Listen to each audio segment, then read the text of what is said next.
Hello 啊，各位好啊，歡迎翻到嚟 Tommy 嘅 channel。咁啊，有網友咧就想我講一講點樣去說服屋企嘅4大長老一齊移民嘅問題啦。咁所以今集咧就想同大家簡單去吹下水啦嚇，點樣去一步一步嘅設計好適合老人家移民嘅路啊。咁啊，Tommy 先喺呢一度潑一潑大家嘅冷水嚇。平心而論嘅，相比起年青人，相比起普通嘅打工仔女，喺此時此刻嘅香港，少咗一啲嘅政治爭拗，少咗一啲嘅顏色對立，喺熟悉嘅環境同埋傾斜嘅福利制度之下，我認為啊，老人家留喺度嘅生活咧，短期內都唔係話咁差嘅。咁啊，之前咪同大家講過香港嘅長者生活津貼嘅，咁其實對於生活喺嗰度嘅老人家嚟講咧，其實都算係厚道噶啦。咁啊，當然有啲嘅網友就會話啦，香港嘅醫療制度唔係話好好喎，咁啊，而美國啊呢度又有免費嘅 Medicare。咁啊，當然我有假設啦嚇，大家就冇啲咩嘅病痛啊、長期病患之類啦。咁但係其實大家都知道啊，全世界最長壽嘅地方係邊度啦？咪香港啦，有85歲。而美國咧就係咁多已發展國家入邊啦，人均壽命最短嘅地方，只有唔夠77歲。咁我諗大家都應該都會知道點解啦，背後嘅社會因素。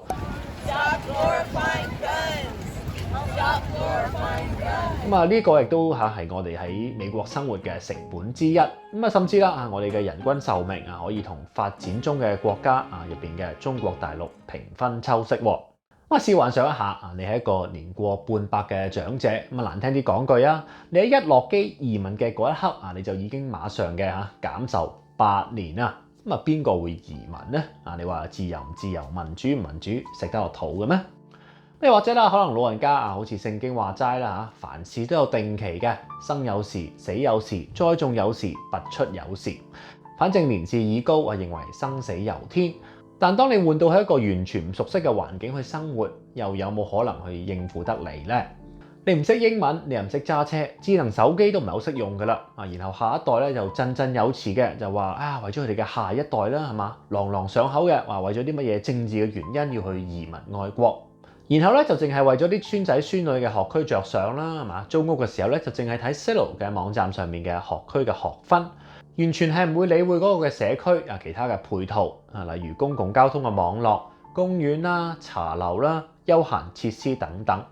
啲仔女又要翻工，唔能夠去陪伴在側，隨傳隨到，車出車入，要行路可能30-40分鐘先能夠去見到一啲可以買到嘢嘅地方。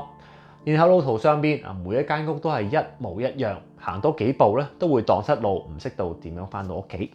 然後咧住嘅屋咧閒閒地都2層3層嘅，咁你要老人家去行樓梯，咁你有咁嘅腳骨力啫，佢哋咧前後花園冇嘅，想種條芥蘭都唔得。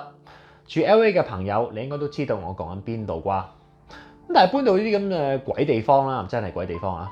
咁你認為佢哋會唔會開心呢？咁你後生啲就可能會話啦，咁你冇公共交通啫，咁咪冇得行路啫，係嘛？最多咪去學車係嘛？最多咪攞個智能手機出嚟係咪叫 Uber 係咪？咁畢竟而家科技發達，咁但係你要個老人家攞住個電話出嚟叫外賣啦，叫去排隊去攞籌啦，去叫餐啦，去俾錢。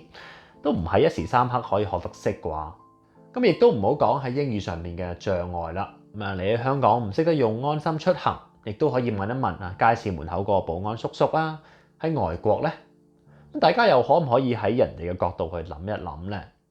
咁真心嘅，咁其實喺美國嘅東西兩岸可能東岸你去波士頓去紐約咁去西岸可能有三藩市去洛杉磯咧，咁其實都好適合長者生活嘅，我覺得。好似我哋而家住呢度啦，咁行出去咧，其實10幾20分鐘咧都可以揾到公園啦、超級市場啦，可能有唐人 market 啦、唐人嘅餐館啦、老人中心啦等等。咁你話老人家可能7、8點起身啦，係嘛？咁你可能去公園去晨下運啦，或者去同大陸嘅朋友大媽去跳下呢個廣場舞，去打下六通拳太極拳啊嘛。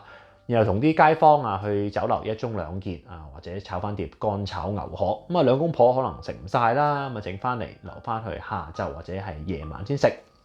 然後下晝中意嘅話，除咗喺屋企可能睇翻啲香港嘅陳年電視節目，亦都可以去後院打理下花草樹木，咁去啲老人中心學下樂器跳下社交舞插下花畫下畫。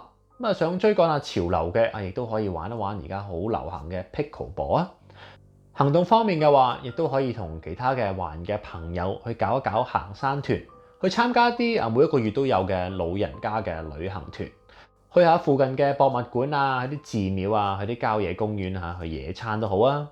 咁或者啦，可能中意自己活動嘅話，咁當然啦，假設你英語上面係 OK 嘅，可以少少嘅交流嘅。你去街口老麥叫個 number two combo senior coffee two cream two sugar 慢慢亦都可以學識點樣去用智能手機收集下啲 reward 就更加好啦。亦都可以去搭下啲地區嘅巴士啦，可能轉搭輕鐵啦，轉搭地鐵啦。其實基本上咧，洛杉磯好多個地方咧，你都可以去到噶。而老人優惠啦，老人嘅活動咧，可以話係隨處可見。呢個地方咧，我都覺得真心嘅係好適合老人家去退休嘅。又或者啦，可能你覺得退休冇咗份工，可能好悶喎，係嘛？你可能都想消磨下時間咁啦。亦都可以去揾一啲嘅兼職工。我唔係話一啲咩送外賣去餐館送餐或者去咩搞衛生之類嘅勞動工作啊。可能你去啲華人嘅公司去做接線生去做記帳去倉庫可能貼一貼貼紙都有啊。而家美國我哋遇上呢個咁難得一遇嘅人才嘅流失危機咧，其實老人家揾工咧去消磨時間咧就唔係話好困難嘅。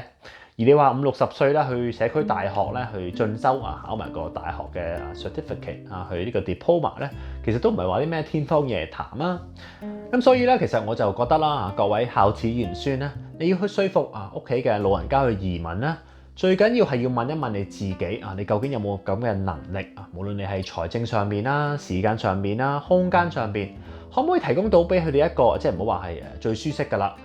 只係好基本嘅，可能真係可以接受到嘅生活嘅環境咧。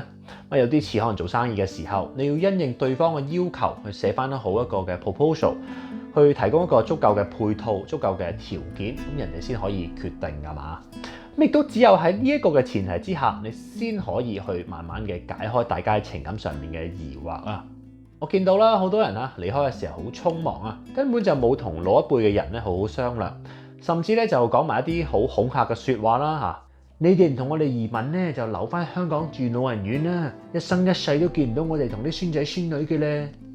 我個人覺得呢啲嘅説話就比較涼薄根本就係恃住啲四大長老對住啲仔女啦，對住啲孫仔孫女嘅情感嚟做一個籌碼，去逼佢哋同我哋移民啊。我知道香港人講嘢咧一直都係不留情面嘅，但係嘗試喺屋企人面前講嘢嘅時候語氣就放輕少少啦。我諗好多嘅祖父祖母其實都好想見到自己嘅孫仔孫女啦，喺一個無拘無束自由自在嘅環境入邊幸福快樂嘅生活㗎。佢甚至係唔會介意移民咗之後可能會幫自己喺經濟上邊有一定困難嘅仔女去照顧啲小朋友。畢竟其實喺外國咧，你要照顧小朋友咧，開支係好高昂噶。有四大長老去幫一幫手咧，其實生活上面咧就會比較輕易啦。然後一家人齊齊整整嘅，星期六日可以聚首一堂食個飯去郊野公園去野餐，呢啲嘅天倫之樂，又何必去介懷住嘅地方係邊度呢？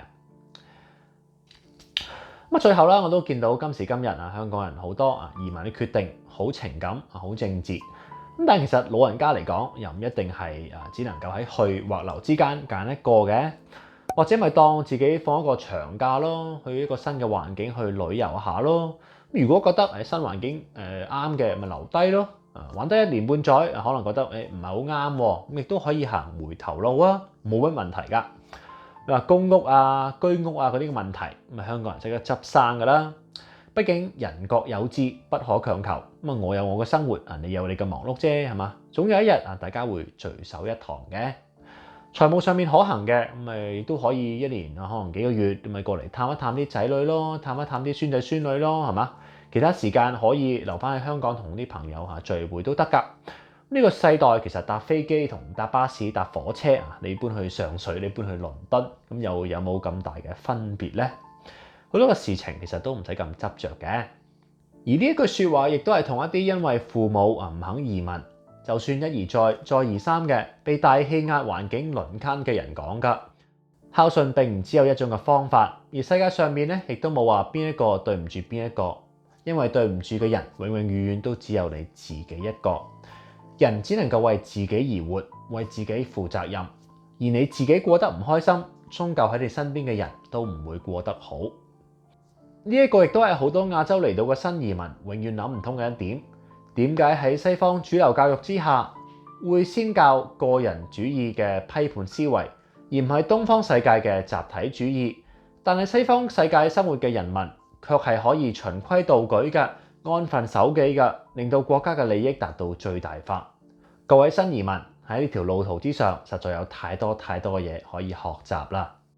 而其實為咗去了解四大長老嗰個年代嘅思維，我特別睇咗1990年喺亞視播出嘅電視劇《還看今朝》。故事嘅背景係大陸嘅10年文革同埋之後嘅4·5運動。劇情一開始，任達華同埋米雪所飾演嘅角色喺國家最困難嘅時候，沒有最慘，只有更慘嘅演出。到後嚟，黃日華同埋吳啟華走難去香港之後嘅恩怨情仇，實在賺人熱淚啊！忘掉了多少歲月流逝了，我卻信我會再創新高潮。活在昨天太無聊，今朝不再看舊日榮耀。30零年之後再去睇呢種嘅劇情，我諗大家都會有一種嘅百感交集，亦都令到我哋呢一代人不斷嘅去問究竟啊！都非常推薦大家喺呢個人民不會忘記嘅日子左緊喺 YouTube 上邊去回看一下啦。都希望你中意今日我哋嘅分享啦。又唔知大家會唔會自己啦或者身邊嘅人咧係有相關移民嘅疑惑咧？喺下邊留個言啦。亦都希望你可以like 啦、subscribe 啦同埋去 share 啊。我哋就下一集再見啦，拜拜。10年，我仲好記得10年前嘅清明節，我哋響度拜祭周總理，反四人幫，爭取民主。之後就鬼哭神，血流成河。我永遠都唔會忘記1976年4月5日呢個大日子。雷公，時代唔同啦，一切都過去晒。中國人唔使再用血嚟寫歷史，真正咁可以翻身。以我跟咗黨行咗咁多年嘅經驗，不出呢幾年，一定有大事發生，到時又再翻天覆地，